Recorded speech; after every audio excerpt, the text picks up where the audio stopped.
In a small village, there were two puppies named Max and Daisy. They were born into a world that was cruel and unkind, and they had to face the harsh realities of life from a very young age.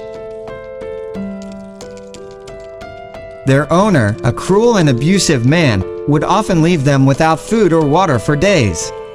They were always huddled up against the wall, trying to stay as far away from him as possible. But despite all the abuse and neglect, Max and Daisy had each other, and they would always hug and cuddle together to keep warm and comforted. One day, a kind-hearted woman named Sarah was passing by and saw the two puppies huddled up against the wall. Her heart went out to them, and she knew that she had to save them. She approached the owner and offered to buy them, but he refused and threatened her instead.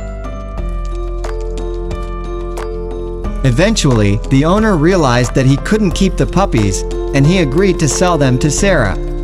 Max and Daisy were finally free from their abusive owner, and they could now live a life of love and care. They would play together, eat together, and sleep together, always huddled up against each other, hugging each other tightly. But as time passed, they began to notice that something was wrong with Daisy.